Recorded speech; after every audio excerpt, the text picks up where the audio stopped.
दोस्तों, पिछली वीडियो में हमने हिंदी भाषा की उत्पत्ति और उसके वर्गीकरण के बारे में पढ़ा कि हिंदी भाषा की उत्पत्ति कैसे हुई और उसका वर्गीकरण कैसे हुए। आज हम हिंदी भाषा की उपभाषाएं, बोलियां, क्षेत्र के बारे में समझेंगे। तो हिंदी भाषी क्षेत्र के अंतर्गत 9 राज्य और 1 केंद्र शासित प्रदेश आता है, यानी कि हिंदी भाषी राज्य 10 होते हैं। तो पहला है उत्तर प्रदेश, दूसरा है उत्तराखंड, तीसरा है बिहार, चौथा है झारखंड, पांचवां है मध्य प्रदेश, छठवां है छत्तीसगढ़, सातवां है राजस्थान, आठवां है हरियाणा, नौवां है हिमाचल प्रदेश, 10वां है दिल्ली, यानी कि ये केंद्र शासित प्रदेश। तो हिंदी भाषी क्षेत्र के अंतर्गत 10 राज्य आते हैं, यानी 9 राज्य और 1 केंद्र शासित प्रदेश। तो आप थोड़ा सा मानचित्र से भी ये जान लीजिए, मानचित्र को देख के समझ लीजिए कि कौन कौन से राज्य हिंदी भाषी क्षेत्र के अंतर्गत आते हैं, क्योंकि मानचित्र से देख के जो दिमाग में बैठेगा ना, वो कभी भूलता नहीं है। तो आप देख लीजिए हिंदी भाषी क्षेत्र, तो मैं दिखा रही हूँ आपको मानचित्र के द्वारा।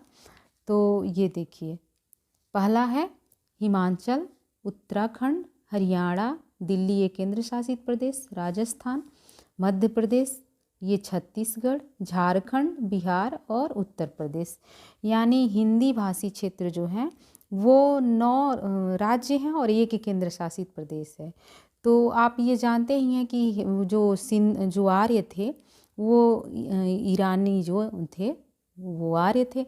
तो आर्य जो थे वो ईरान होते हुए ये सिंध प्रदेश से भारत आए थे, यानी ये सिंध प्रदेश, अब तो ये पाकिस्तान में कुछ चला गया है, कुछ भारत में है। तो यहीं से वो आए थे और सिंधु को सिंधु ना बोलकर वो हिंद बोले, तो हिंद में ई लगा और हिंदी बन गया। यानी मेरे कहने का मतलब ये है कि जो हिंदी का विकास हुआ इन्हीं 10 राज्यों में हुआ, इसीलिए इन्हीं 10 राज्यों को हिंदी भाषी क्षेत्र कहा जाता है। इन्हीं 10 राज्यों को हिंदी भाषी क्षेत्र कहा जाता है। तो मैं आपको मानचित्र इसीलिए दिखा के ये समझाने की कोशिश कर रही हूँ कि आपको ये पता रहे कि कौन कौन सा राज्य जो है वो हिंदी भाषी क्षेत्र है। जब ये आप जानेंगे कि कौन कौन सा राज्य हिंदी भाषी क्षेत्र है, तो उसके अंतर्गत मैं उपभाषा और बोलियों के बारे में जब आपसे बताऊंगी तो आपके दिमाग में तुरंत बैठ जाएगा और ये भूलेगा नहीं। अब वही हम याद करते हैं ना तो तुरंत भूल जाता है। तो हमको सबसे पहले समझ विकसित करनी होगी, जितना हम समझ के साथ पढ़ेंगे ना वो कभी भूलता नहीं है। तो आप मानचित्र में ये दिमाग में ज़रूर बैठाइएगा कि हिंदी भाषी क्षेत्र जो है वो 10 हैं और यहीं से हिंदी का विकास हुआ है, इसी में फली फूली हिंदी है। तो आपने ये देखा कि ये 10 राज्य हैं। देखिए, पूरब में जो है वो बिहार से लेके पश्चिम में राजस्थान तक, और उत्तर में हिमाचल प्रदेश से लेकर दक्षिण में ये मध्य प्रदेश और छत्तीसगढ़, यानी इतने जो राज्य हैं ये हिंदी भाषी क्षेत्र हैं। तो आपने ये जाना कि हिंदी भाषी क्षेत्र में कितने राज्य आते हैं। अब हम आते हैं, अच्छा यहाँ से एक प्रश्न वो बनता है, यहाँ से भी प्रश्न बनता है कि हिंदी भाषी प्रदेशों की संख्या कितनी है। हिंदी भाषी प्रदेशों की संख्या कितनी है। तो हिंदी भाषी जो प्रदेश हैं उनकी संख्या 10 होती है। जैसे 9 राज्य हैं और ये है 1 केंद्र शासित प्रदेश है, तो ये 9 राज्य और 1 केंद्र शासित प्रदेश से मिलके 10 हो गई, अर्थात हिंदी भाषी क्षेत्र में 10 राज्य आते हैं। अब आते हैं हम उपभाषा पे। तो उपभाषा के बारे में जान लें कि उपभाषाएं क्या होती हैं, हिंदी की उपभाषाएं क्या होती हैं। तो आइए हम जानते हैं हिंदी की उपभाषा के बारे में। हिंदी की उपभाषाएं, हिंदी की जो उपभाषाएं, तो उपभाषा क्या होती है ये जान लीजिए। अच्छा, हिंदी की उपभाषा को विभाषा भी कहा जाता है। उपभाषा क्या होती है? अगर किसी बोली में साहित्य रचना होने लगती है और उस साहित्य रचना का क्षेत्र विस्तार हो जाता है तो बोली ना रहकर उपभाषा बन जाती है। यदि किसी बोली में साहित्य रचना होने लगती है और उस साहित्य रचना का क्षेत्र विस्तार, मतलब क्षेत्र विस्तार होने लगता है, तो वो बोली ना रहकर उपभाषा बन जाती है। यानी देखिए, जो अवधी ब्रजभाषा और खड़ी बोली थी उसमें कवियों ने रचना करना शुरू किया। अब वो धीरे धीरे जब इस भाषा में रचना होने लगी तो उसका क्षेत्र विस्तार होने लगा, तो वो बोली ना रहकर भाषा बन गई, यानी साहित्यिक भाषा बन गई। तो खड़ी बोली भी साहित्यिक भाषा है, अवधी भी साहित्यिक भाषा है और ब्रज भाषा भी साहित्यिक भाषा है। तो आपने ये जाना कि उपभाषाएं क्या होती हैं। अच्छा, उपभाषा के बारे अब उपभाषा जानने के पहले हम थोड़ा सा अपभ्रंश के बारे में जान लें। तो अपभ्रंश 7 प्रकार के होते हैं। अपभ्रंश पिछला वीडियो में तो हमने बताया अपभ्रंश के बारे में विस्तृत जानकारी दी हूँ, लेकिन इसमें मैं थोड़ा सा आपको बता दे रही हूँ कि अपभ्रंश 7 प्रकार के होते हैं। पहला जो अपभ्रंश है वो सौरसेनी अपभ्रंश है। पहला जो अपभ्रंश है वो सौरसेनी अपभ्रंश है। दूसरा जो अपभ्रंश है वो खस अपभ्रंश है। तीसरा जो अपभ्रंश है वो ब्राह्मण अपभ्रंश है। चौथा जो अपभ्रंश है वो महाराष्ट्रीय अपभ्रंश है। पांचवा जो है वो पैशाची अपभ्रंश है। छठवां जो है वो मागधी अपभ्रंश है। सातवां जो है वो अर्धमागधी अपभ्रंश है। यानी 7 अपभ्रंश हैं और 7 अपभ्रंश के अंतर्गत ये विभिन्न भाषाएं और उपभाषाओं ने जन्म लिया। ये 7 अपभ्रंश जो हैं हिंदी के विकास के ये 7 अपभ्रंश हैं। इन 7 अपभ्रंशों से भाषाओं ने जन्म लिया।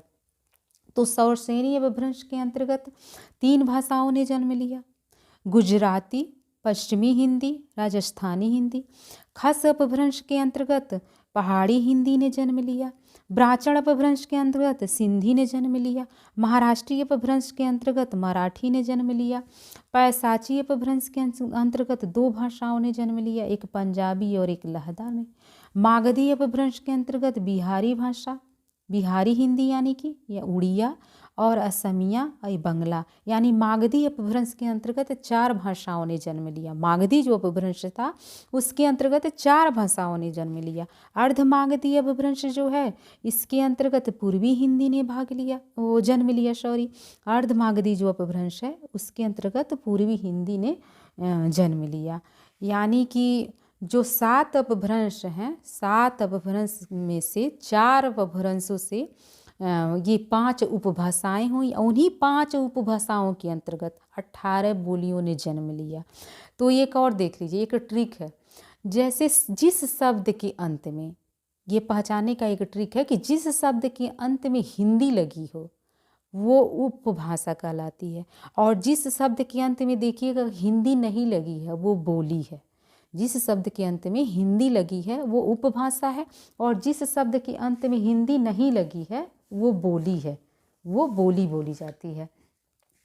तो यहाँ से एक प्रश्न भी बनता है कि जैसे यूपी के पीजीटी 2003 में प्रश्न आया था, यूपी के 2003 में ये प्रश्न आया था पीजीटी में कि हरियाणा और बांगड़ू किस अपभ्रंश का विकसित रूप है। तो ये पश्चिम हिंदी में सौरसेनी अपभ्रंश का है। ठीक उसी प्रकार यूपी पीजीटी 2004 में प्रश्न आया था कि हिंदी खड़ी बोली किस अपभ्रंश का विकसित रूप है। तो ये सौरसेनी अपभ्रंश से है। यूपी पीजीटी 2011 में प्रश्न आया था कि हिंदी भाषा की उत्पत्ति हुई है, तो सौरसेनी अपभ्रंश से हुई है। इसी तरह डायट और पीजीटी 2014 में प्रश्न आया था कि सिंधी भाषा, ये जो मैं सिंधी बताई हूँ कि सिंधी भाषा का विकास अपभ्रंश के किस भाषा से हुई है। देखिए, तो सिंधी का ब्राह्मण अपभ्रंश से हुई है। तो कहने का मतलब है कि हम जब 7 अपभ्रंश के बारे में जानेंगे या उसके अंदर कौन कौन सी भाषा विकास हुआ है, जन्म हुआ है, तभी तो हम क्वेश्चन हल कर सकते हैं। तो ये 7 अपभ्रंश को हमको याद रखना, मतलब समझना है उसके अंतर्गत कितनी भाषाओं ने जन्म लिया, उपभाषाओं ने जन्म लिया, उसको हमको देखना है।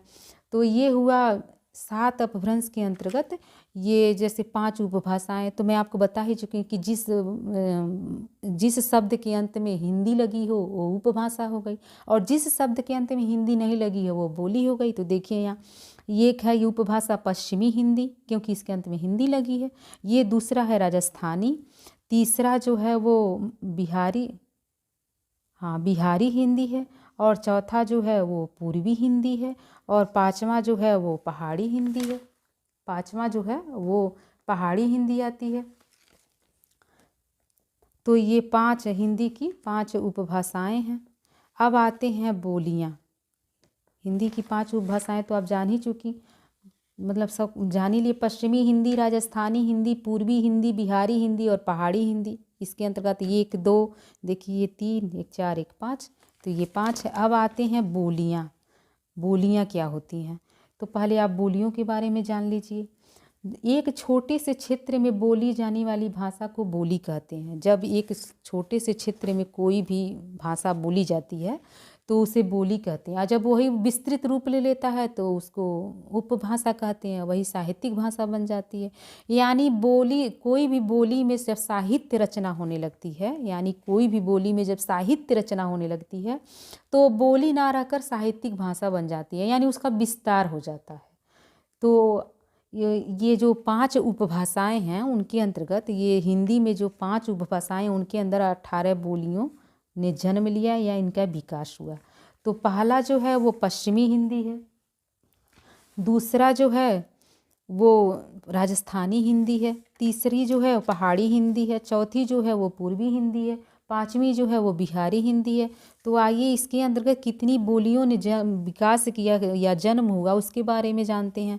तो पहला देखिए ये पश्चिमी हिंदी। पश्चिमी हिंदी के अंतर्गत 5 बोलियां का विकास हुआ, यानी 5 बोलियों का जन्म हुआ। तो पहला है कौरवी, दूसरा है बांगरू, तीसरा है ब्रजभाषा, चौथा है बुंदेली और पांचवा है कन्नौजी।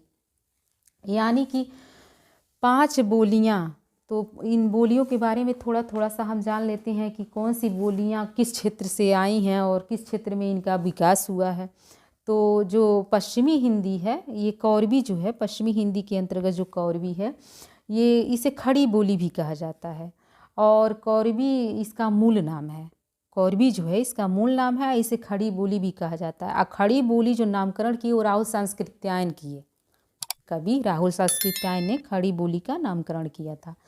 तो खड़ी बोली का जो मुख्य केंद्र है वो गुरु जनपद, मेरठ और दिल्ली के आसपास का क्षेत्र पड़ता है। खड़ी बोली के अंतर्गत जो मुख्य केंद्र है वो गुरु जनपद, मेरठ और दिल्ली के आसपास का क्षेत्र पड़ता है।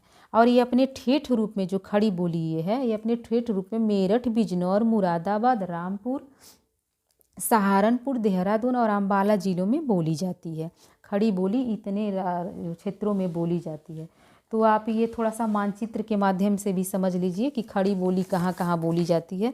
तो हम आपको दिखाते हैं कि खड़ी बोली जो कौरवी है, देखिए ये जो कौरवी है, ये देखिए यहाँ से मैं उत्तर प्रदेश के क्षेत्रों में बताती हूँ कि ये कौरवी भाषा कहाँ किन किन क्षेत्रों में, मतलब किन किन जिलों में बोली जाती है। तो ये देखिए रामपुर, मुरादाबाद, मेरठ, बिजनौर, सहारनपुर, अम्बाला, कुरुक्षेत्र, यानी ये पंजाब के अम्बाला, हरियाणा के कुरुक्षेत्र, सोनीपत यानी दिल्ली के आसपास का क्षेत्र, और उत्तर प्रदेश में सहारनपुर, बिजनौर, मेरठ, मुरादाबाद और रामपुर के क्षेत्रों में खड़ी बोली बोली जाती है, जो कौरवी कही जाती है।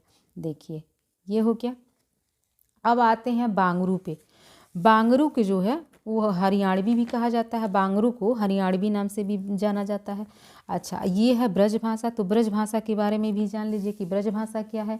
तो ब्रजभाषा को बांग्ला में ब्रजबुली के नाम से जाना जाता है। ब्रजभाषा जो है वो बांग्ला में ब्रजबुली के नाम से जाना जाता है। ब्रजभाषा को देश के बाहर, अपने देश में भारत में तो बोला ही जाता है ब्रजभाषा, लेकिन ब्रजभाषा को दूसरे देश में भी बोला जाता है। उस देश का नाम जो है वो ताजुकिस्तान है। उस देश का जो नाम है वो ताजुकिस्तान है। देखा जाए तो हिंदी का स्वरूप सबसे पहले हमें अवधी और ब्रजभाषा में ही प्राप्त हुआ था। हिंदी का जो स्वरूप है वो सबसे पहले अवधी और ब्रजभाषा में ही प्राप्त हुआ था। यानी कि ब्रजभाषा और अवधी में सबसे ज़्यादा रचना हुई। तो ब्रजभाषा सबसे पहले साहित्यिक भाषा का दर्जा प्राप्त की थी। ब्रजभाषा में साहित्य की रचना सबसे ज़्यादा हुई थी। ब्रजभाषा का जो मुख्य केंद्र है, ब्रजभाषा का जो मुख्य केंद्र है वो मथुरा को माना जाता है। ब्रजभाषा का मुख्य केंद्र मथुरा को माना जाता है।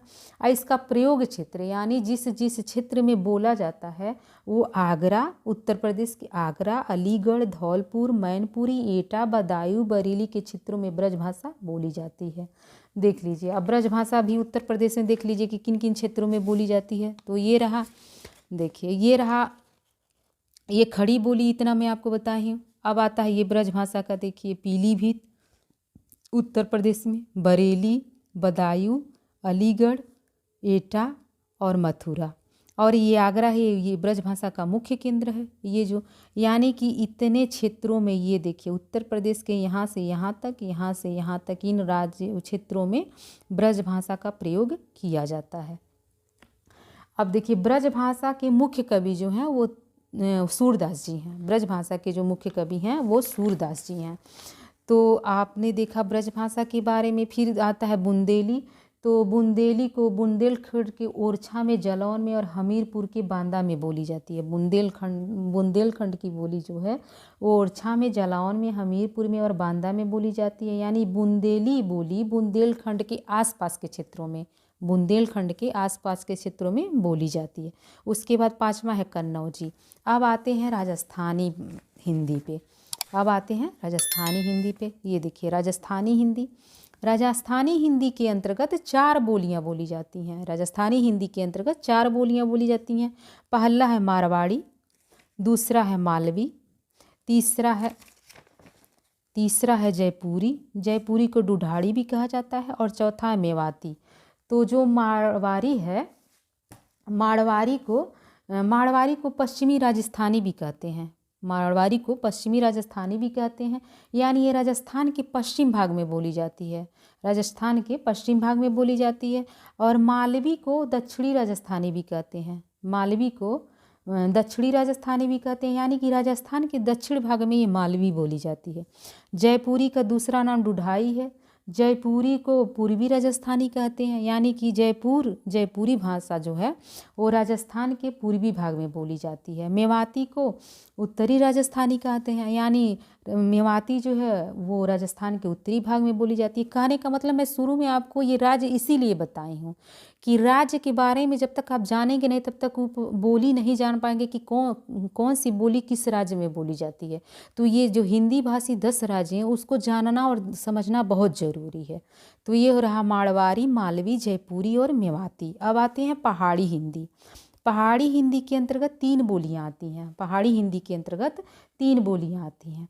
अच्छा, इसमें है कुमाऊनी, गढ़वाली और नेपाली। कुमाऊनी, गढ़वाली और नेपाली।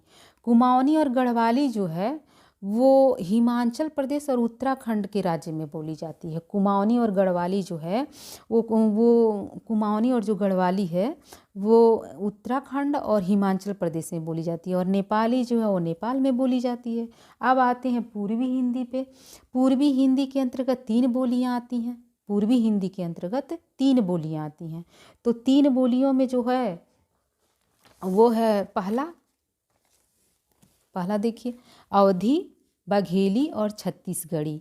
जो अवधी है वो उसका मुख्य केंद्र जो है वो अयोध्या है। अवधी भाषा का मुख्य केंद्र अयोध्या है, यानी अयोध्या को अवध भी कहा जाता है। कहने का मतलब भगवान राम की जो जन्मभूमि है, जहाँ पे भगवान राम ने जन्म लिया था, वो अवधी भाषा का केंद्र है। उसके बाद इसका प्रयोग क्षेत्र जो है वो लखनऊ, इलाहाबाद, फतेहपुर, मिर्ज़ापुर, उन्नाव और उसके बाद सीतापुर, फैजाबाद, गोंडा, बस्ती, बहराइच, सुल्तानपुर, प्रतापगढ़ और बाराबंकी माना जाता है। कहने का मतलब अब आप थोड़ा सा देख लीजिए मानचित्र में भी कि अवधी कहाँ कहाँ उत्तर प्रदेश के किन किन जिलों में बोली जाती है। तो ये देखिए, ध्यान से देखिएगा। देखिए अवधी जो ये देखिए सीतापुर, हरदोई, बहराइच, श्रीबस्ती, बाराबंकी, लखनऊ, उन्नाव, फैजाबाद, सुल्तानपुर, रायबरेली, प्रतापगढ़। यानी कहने का मतलब इसका अवधी का मुख्य केंद्र तो अयोध्या है, ये है, लेकिन ये इतने जिलों, उत्तर प्रदेश के इतने जिलों में अवधी बोली जाती है। और देश के बाहर अवधी फिजी में बोली जाती है। देश के बाहर दूसरे देश में अवधी फिजी में बोली जाती है। अवधी के जो मुख्य कवि हैं वो तुलसीदास जी हैं। अवधी के जो मुख्य कवि हैं वो तुलसीदास हैं।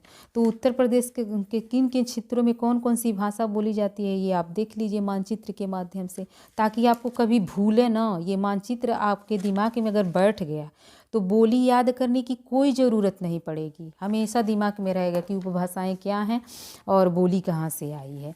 अब उसके बाद आते हैं बघेली, उसके बाद छत्तीसगढ़ी है तो छत्तीसगढ़ में बोली जाती। अब आते हैं बिहारी हिंदी पे। बिहारी हिंदी के अंतर्गत 3 बोलियां आती हैं। बिहारी हिंदी के अंतर्गत 3 बोलियां आती हैं, भोजपुरी, मैथिली और मगही। भोजपुरी भाषा का मुख्य केंद्र जो है भोजपुरी भाषा का मुख्य केंद्र भोजपुर माना जाता है, यानी बिहार में जो भोजपुर है। अब आप जब 10 राज्य जानेंगे और कौन स्थान कहाँ पे है तो तुरंत आपके दिमाग में रहेगा कि भोजपुर बिहार में है, रटने की ज़रूरत नहीं पड़ेगी, तुरंत दिमाग में क्लिक करेगा कि भोजपुर कहाँ है, बिहार में। तो भोजपुर माना जाता है, भोजपुरी का मुख्य केंद्र जो है वो भोजपुर माना जाता है। इसका प्रयोग क्षेत्र जो है, भोजपुरी का जो प्रयोग क्षेत्र है वो बनारस, जौनपुर, मिर्ज़ापुर, गाजीपुर, बलिया, गोरखपुर, देवरिया, आजमगढ़, बस्ती, चंपारण माना जाता है। यानी कि उत्तर प्रदेश के पूर्वी भाग में और इतने बिहार के तो पश्चिमी भाग, कुछ पश्चिमी भाग बिहार का और उत्तर प्रदेश का पूर्वी भाग में, पूर्वी भाग का क्षेत्र जो है वहाँ पे भोजपुरी बोली जाती है। अब उत्तर प्रदेश का देख लीजिए, ये देखिए, ये बिहार हुआ, ये बिहार हुआ। बिहार में जो है वो चंपारण में, चंपारण जो है, पूर्वी चंपारण जो है वहाँ पे बोली जाती है। ये पश्चिमी चंपारण जो है यहाँ पे बोली जाती है। उसके बाद उत्तर प्रदेश में देख लीजिए, ये बस्ती, देखिए ये बस्ती, गोरखपुर, देवरिया, आजमगढ़, मऊ, जौनपुर, वाराणसी, मिर्ज़ापुर, गाजीपुर, यानी उत्तर प्रदेश के पूर्वी क्षेत्र, जो पूर्वी क्षेत्र है यहाँ पे भोजपुरी बोली जाती है। तो आपने चित्र के माध्यम, मानचित्र के माध्यम से ये जान लिया कि भोजपुरी कहाँ बोली जाती है, अवधी किस क्षेत्र में बोली जाती है, ब्रजभाषा किस क्षेत्र में बोली जाती है और खड़ी बोली किस क्षेत्र में बोली जाती है। तो मोटी मोटा ये जान लीजिए, भोजपुरी का क्षेत्र जो है वो बिहार का पश्चिम भाग और उत्तर प्रदेश का पूर्वी भाग में भोजपुरी बोली जाती है। अवधी है जो उत्तर प्रदेश के मध्य भाग में बोली जाती है। मध्य भाग के थोड़ा और आगे जाएंगे तो ब्रजभाषा बोली जाती है। उसके बाद दिल्ली, हरियाणा और उत्तर प्रदेश का जो पश्चिमी भाग है थोड़ा सा, वो ये क्षेत्र में ये बोली, खड़ी बोली बोली जाती है, जिसको कौरवी का भी कहा जाता है, कौरवी। अब आते हैं मैथिली।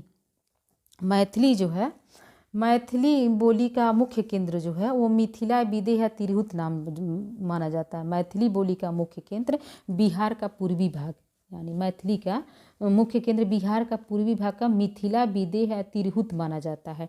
इसका जो प्रयोग क्षेत्र है मैथिली का जो प्रयोग क्षेत्र है वो दरभंगा, मधुबनी, मुजफ्फरपुर, पूर्णिया और मुंगेर, यानी बिहार का पूर्वी भाग, यानी बिहार का पूर्वी भाग में मैथिली बोली जाती है। दरभंगा, मधुबनी, मुजफ्फरपुर, पूर्णिया, मुंगेर और आदि।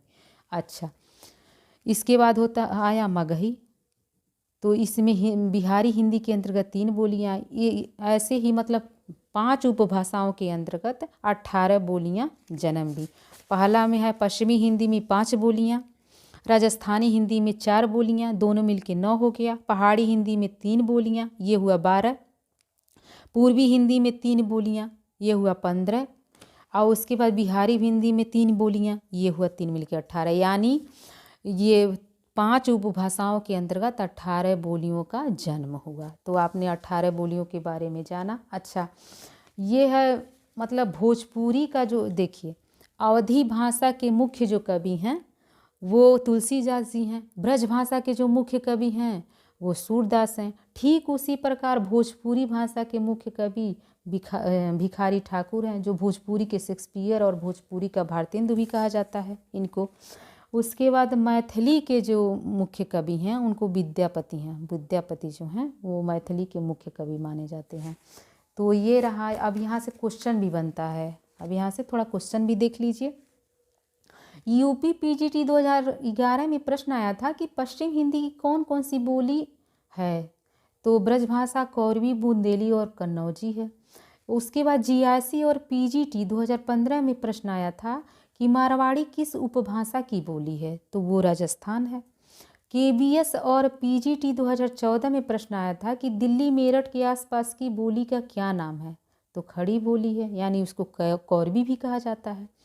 यूपी दरोगा 2008 में प्रश्न आया था कि कुमाऊनी भाषा या भाषी क्षेत्र कौन सा है। देखिए मैं बताई थी ना वो चीज़ की, ये पहाड़ी कुमाऊनी और गढ़वाली जो भाषा था वो उत्तराखंड और हिमाचल प्रदेश में बोली जाती है। तो देखिए वहीं से ये प्रश्न उठाया है कि कुमाऊनी भाषा या भाषी क्षेत्र कौन सी है, तो रानीखेत और नैनीताल। रानीखेत और नैनीताल ये कुमाऊनी भाषा का भाषी क्षेत्र है। उसके बाद यूपी दरोगा 2008 में प्रश्न आया था कि ब्रज भाषा का आधार भाषा रही है, ब्रज भाषा का कौन सा आधार भाषा रही, तो सौरसेनी अपभ्रंश से था। तो ये रहा है आपका हिंदी की उपभाषाएं, बोलियां और क्षेत्र। तो दोस्तों आपको ये वीडियो कैसा लगा प्लीज़ कमेंट ज़रूर करिएगा और प्लीज़ हमारे चैनल को सब्सक्राइब ज़रूर करिएगा और ये वीडियो देखने के लिए आपका बहुत बहुत धन्यवाद। नमस्कार।